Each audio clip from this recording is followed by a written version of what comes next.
Hi hello friends, welcome back to my channel. My dear Hitler. ಅರ್ಧ ಗಂಟೆ ನಂತರ ಅಂಕಿತಾಳ apartment ಹತ್ರ ಕಾರ್ ನಿಲ್ಲಿಸಿ ತನ್ನ ಸೀಟ್ ಬೆಲ್ಟ್ ತೆಗೆದು ಮುಂದಕ್ಕೆ ಬಾಗಿ ತನ್ನನ್ನೇ ನೋಡ್ತಾ ಇದ್ದ ಅಂಕಿತಾಳನ್ನು ಅಪ್ಕೊಂಡ. Thank you ಗುಬ್ಬಚ್ಚಿ. ಈ ದಿನ ನನ್ನ ಜೀವನದಲ್ಲಿ ಮರೆಯಲಾಗದ ಎಷ್ಟೋ ಅನುಭವಗಳನ್ನು ಅನುಭವಿಸಿದ್ದೇನೆ. ಇದೆಲ್ಲ ನಿನ್ನಿಂದಲೇ. ಥ್ಯಾಂಕ್ ಯು ಸೋ ಮಚ್ ಎಂದು ಭಾವುಕವಾಗಿ ಹೇಳ್ದ ತಾರಕ್.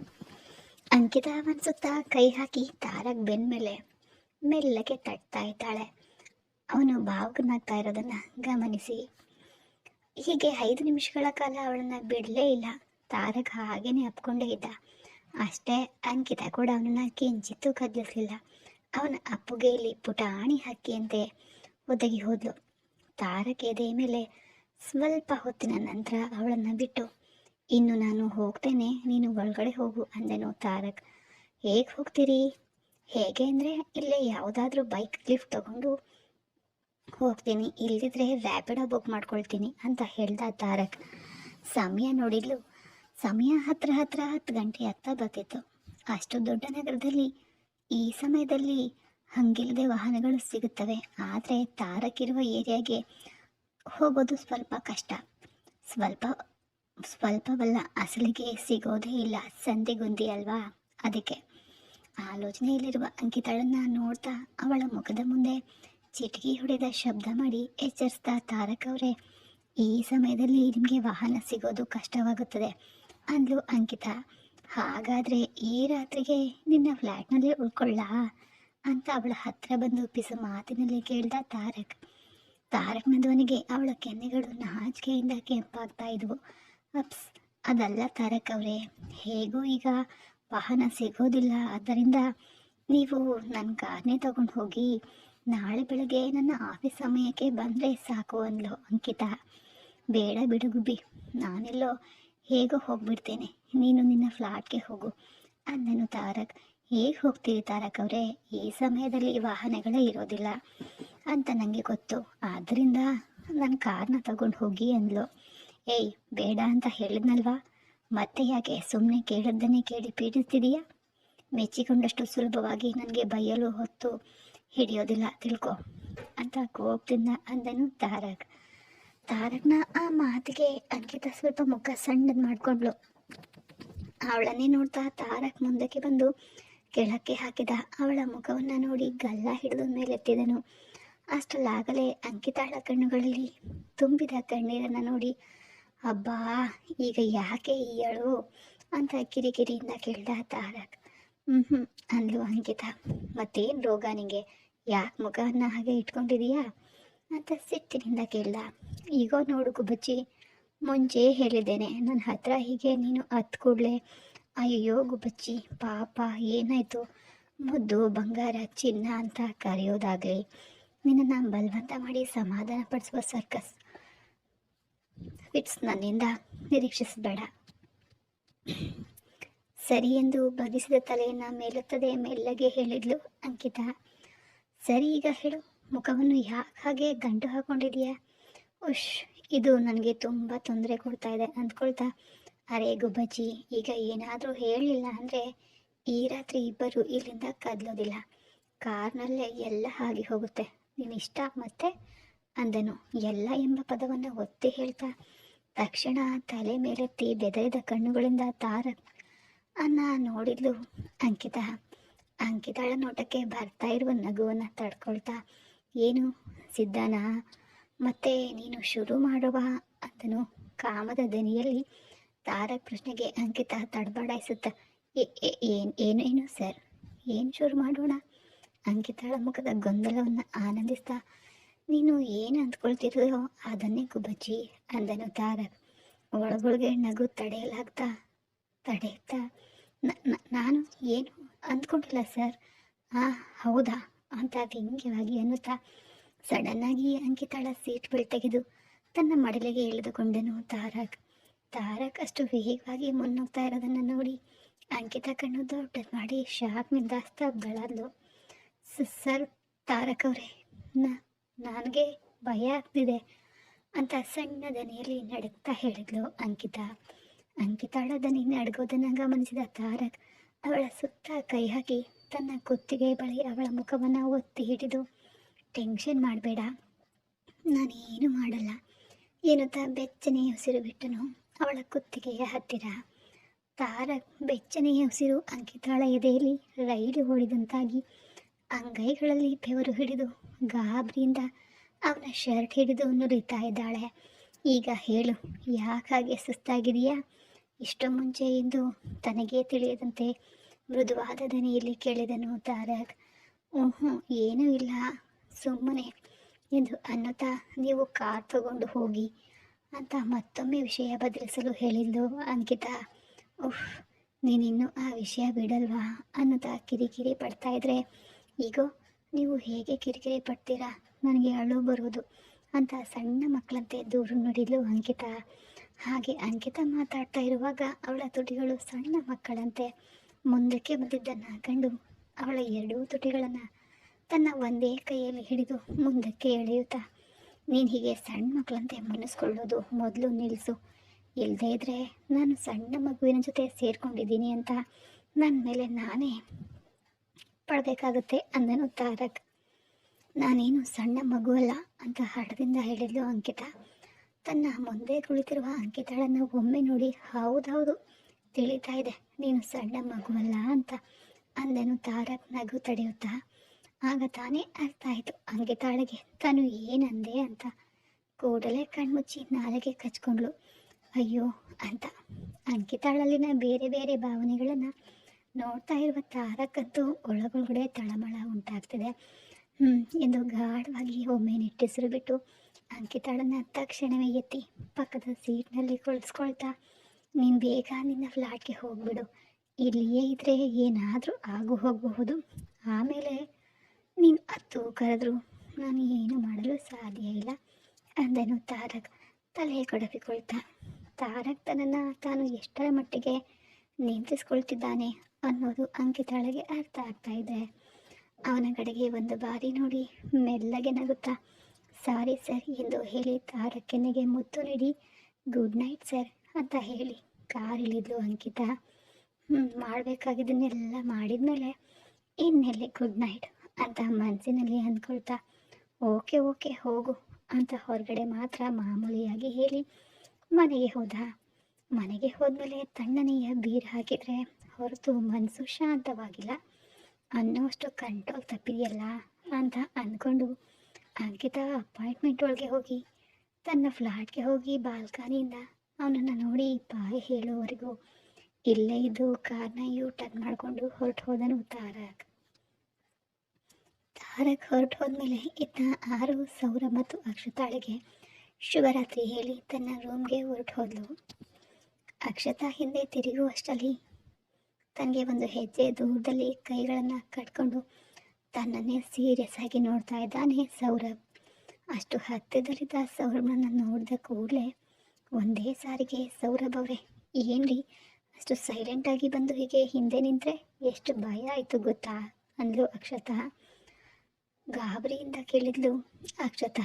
ಆದರೆ ಸೌರಭ್ ಮಾತ್ರ ಅವಳ ಮೇಲೆ ಇದ್ದ ನೋಟನ ಸರಿಸದೇನೆ ಮೈ ಮುರಿಯುತ್ತಾ ಅಮ್ಮ ಡಸ್ಕಿ ಈ ಮಧ್ಯೆ ಎಲ್ಲರೂ ಅಂತಿದ್ದಾರೆ, ಏನಂದ್ಕೊಂಡಿದ್ದೆ ಡಸ್ಕಿ, ನಿಜವಾಗಿಯೂ ನಿನಗೆ ತುಂಬ ಸೊಕ್ಕು ಬೆಳೆದು ಹೋಗಿದೆ ಕಣೆ.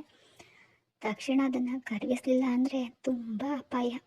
ಸಾಮ್ರಾಟ್ಗೆ ಊಟ ಮಾಡಿಸ್ಬಿಟ್ಟು ನೀನು ರೂಮ್ಗೆ ಬೇಗ ಬಾ ಹೇಳ್ತೇನೆ ಅಂತ ಒಂದು ವಿಚಿತ್ರವಾದ ನಗುವಿನೊಂದಿಗೆ ಎಚ್ಚರಿಕೆ ಕೊಟ್ಟು ತನ್ನ ರೂಮ್ಗೆ ಹೊರಟು ಹೋದನು ಸೌರಭ್. ಮುಗೀತು ನನ್ನ ಕತೆ. ಸೌರಭ್ನ ಆ ನಗು ಸಾಕು ಅಕ್ಷತಾಳಿಗೆ ಎದೆಯಲ್ಲಿ ನಡುಕ ಹುಟ್ಟಿಸಲು. ಅವನ ನಗು ಯಾಕೆ ಹಾಗೆ ಇದೆ, ಆದರೂ ಈಗ ನಾನೇನು ಮಾಡಿದೆ ಅಂತ ಅಂತಹ ನಗು ಕೊಟ್ಟು ಹೋದ್ರ. ಅರೆ ಡಸ್ಕಿ, ಈ ದಿನ ನಿನಗಿದೆ ನೋಡು ಎಂದು ಮನಸ್ಸಿನಲ್ಲಿ ತನ್ನ ಮೇಲೆ ತಾನೇ ಮಾತಾಡಿಕೊಂಡು ವೇದನೆ ಪಡ್ತಾ ತಪ್ಪಿಸ್ಕೊಳ್ಳಲು ಯಾವುದಾದ್ರೂ ದಾರಿ ಇದೆಯಾ ನೋ ಎಂದು ಆಲೋಚಿಸ್ತಾ ಅಡುಗೆ ಮನೆಗೆ ಹೋಗಿ ಸಾಮ್ರಾಜ್ನಿಗಾಗಿ ತಟ್ಟೆಯಲ್ಲಿ ಊಟ ಹಾಕ್ಕೊಂಡ್ಳು. ಅವನ ರೂಮ್ಗೆ ಹೋದ್ಲು ಅಕ್ಷತಾ. ಅವಳು ಹೋಗೋ ಅಷ್ಟರಲ್ಲಿ ಇನ್ನೂ ನಿದ್ದೆಯಲ್ಲೇ ಇದ್ದನು ಸಾಮ್ರಾಟ್. ಹೀಗೆ ಮೆಲ್ಲಗೆ ರೂಮ್ಗೆ ಹೋಗಿ ತಟ್ಟೆಯನ್ನು ಪಕ್ಕದ ಮೇಜಿನ ಮೇಲೆ ಇಡ್ತಾ ಸಾಮ್ರಾಟ್ ಪಕ್ಕದಲ್ಲಿ ಕುಳಿತು ಅವನ ಕಾಲಿಗೆ ತಗಲಿರುವ ಏಟನ್ನು ನೋಡ್ತಾ ಅದನ್ನು ಸ್ವಲ್ಪ ಹೊತ್ತು ಹಾಗೆ ಸವರಿ ಕಣ್ಣೀರು ಹಾಕಿಲ್ಲ ಅಕ್ಷತಾ. ಅಕ್ಷತಾಳ ಕಣ್ಣೀರು ಅವನ ಕಾಲಿನ ಮೇಲೆ ಬೀಳ್ತಾ ಇದ್ದಂತೆ ಆ ಸ್ಪರ್ಶಕ್ಕೆ ಕಣ್ಣು ತೆರೆದು ನೋಡಿದ ಸಾಮ್ರಾಟ್ಗೆ ತನ್ನ ಕಾಲುಗಳ ಹತ್ತಿರ ಕುಳಿತಿರುವ ಅಕ್ಷತಾಳನ್ನು ನೋಡಿದ ಕೂಡಲೇ ತಕ್ಷಣವೇ ಕಾಲು ಪಕ್ಕಕ್ಕೆ ಸರಿಸಲು ಹೋಗಿ ಮತ್ತೆ ನೋವಿಸ್ಕೊಂಡು ನೋವಿನಿಂದ ಅಮ್ಮ ಅಂದನು. ಸಾಮ್ರಾಟ್ ಇಂದ ಅಮ್ಮ ಎಂಬ ಕಿರುಚಾಟ ಕೇಳ್ತಾ ಇದ್ದಂತೆಯೇ ಅಕ್ಷತಾ ಗಾಬರಿಯಿಂದ ಕಣ್ಣು ಒರೆಸ್ಕೊಂಡು, ಪುಟ್ಟ ಏನಾಯ್ತು ಕಂದ, ನೋವಾಗ್ತಿದೆಯಾ ಅನ್ನುತ್ತಾ ಸಾಮ್ರಾಟ್ ಪಕ್ಕದಲ್ಲೇ ಕುಳಿತು ಪ್ರೀತಿಯಿಂದ ಕೇಳಿತು ಅಕ್ಷತಾ.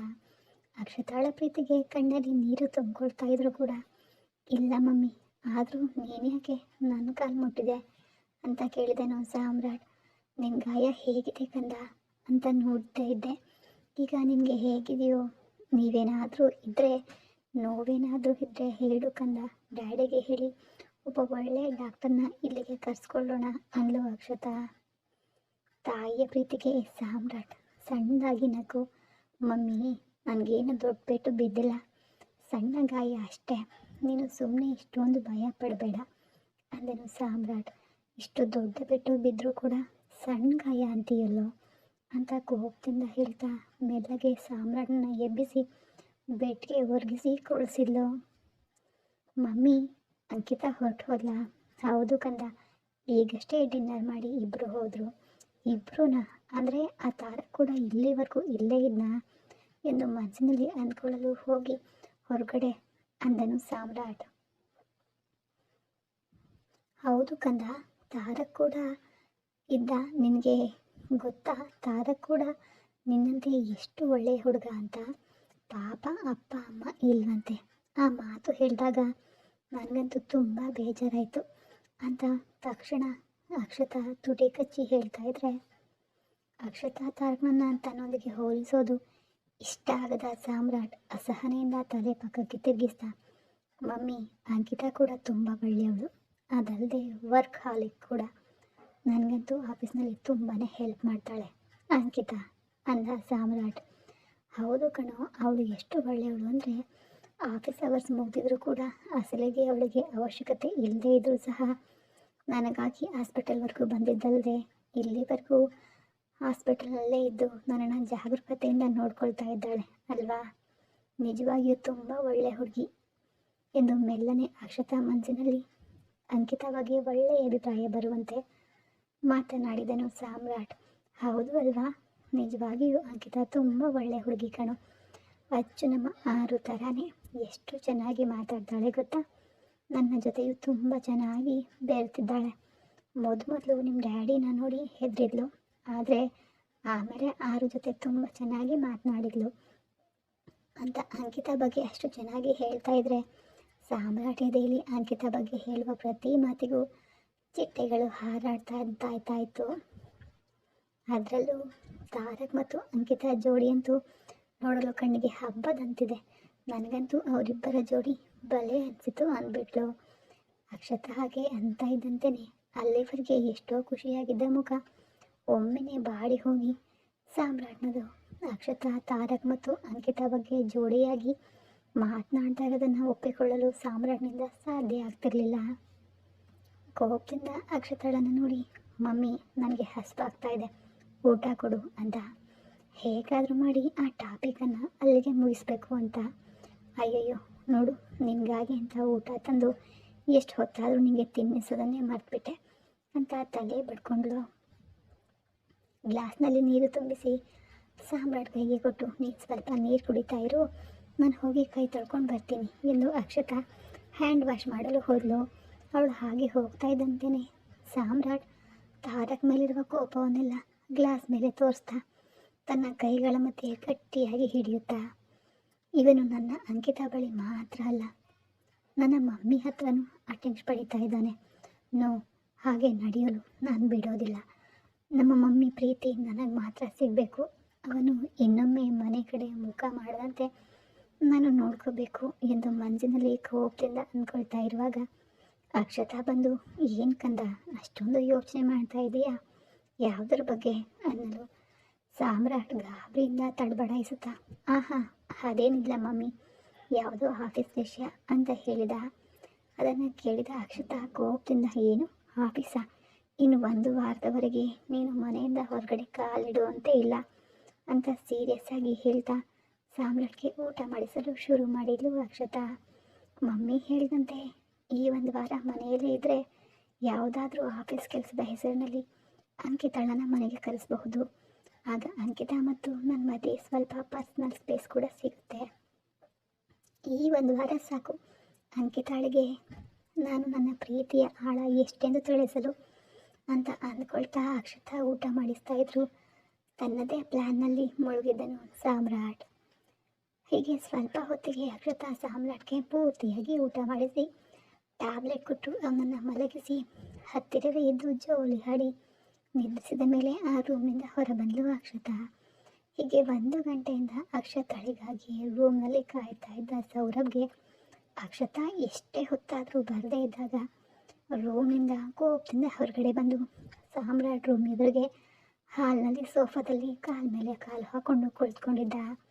ಮನಸ್ಸಿನಲ್ಲಿ, ಡಸ್ಕಿ, ನನ್ನಿಂದಲೇ ತಪ್ಪಿಸ್ಕೊಳ್ಳುವ ಪ್ಲ್ಯಾನ್ ಮಾಡ್ತಾ ಇದೆಯಲ್ವಾ? ಇವತ್ತಿದೆ ಕಣೆ ನಿನಗೆ ನನ್ನ ಕೈಯಲ್ಲಿ ತುಂಬ ದಿನಗಳಿಂದ ಪನಿಷ್ಮೆಂಟ್ ಇಲ್ಲದೆ ನಿನಗೆ ನಾನೆಂದರೆ ತುಂಬ ಸಲಗೆಯಾಗಿ ಹೋಗಿಬಿಟ್ಟಿದೆ. ಇವತ್ತು ಮತ್ತೊಮ್ಮೆ ತೋರಿಸ್ತೀನಿ ಈ ಸೌರಭ ಬಂದರೆ ಏನು ಅಂತ ನಿನಗೆ ಅಂತ ಅಂದ್ಕೊಳ್ತಾ ಮೆಲ್ಲನೆ ಮಗನ ರೂಮಿಂದ ಹೊರಬಂದ ಅಕ್ಷತಾಳಿಗೆ ಎದುರಿಗಿರುವ ಸುನಾಮಿಯ ಅರಿವೇ ಆಗದೆ ಸಾಮ್ರಾಟ್ರು ಡೋರ್ನ ಕ್ಲೋಸ್ ಮಾಡ್ತಾ ಇದ್ರೆ ಹಿಂದಿನಿಂದ ಅವಳ ಬೆನ್ನನ್ನು ಸುಡ್ತಾ ಇದ್ದವು ಸೌರಭ್ ಕೋಪದ ನೋಟದ ಜ್ವಾಲೆಗಳು.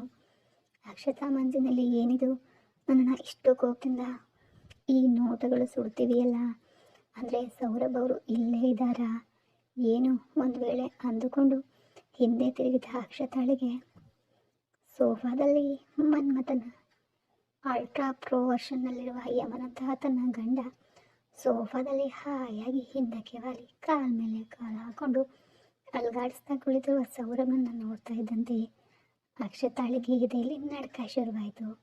ರೆಪ್ಪೆ ಬಡಿಯದೆ ತನ್ನನ್ನೇ ಸುಡುವಂತೆ ನೋಡ್ತಾ ಇರುವ ಸೌರಭನ ಸಿಟ್ಟನ್ನು ಕಡಿಮೆ ಮಾಡಲು ಒಂದು ಪೆದ್ದು ನಗು ನಗ್ತಾ, ಈ ಸೌರಭ್ ಅವರೇ ನೀವಿನ್ನೂ ಮಲಗಿಲ್ವಾ ಅಂದ್ಲು.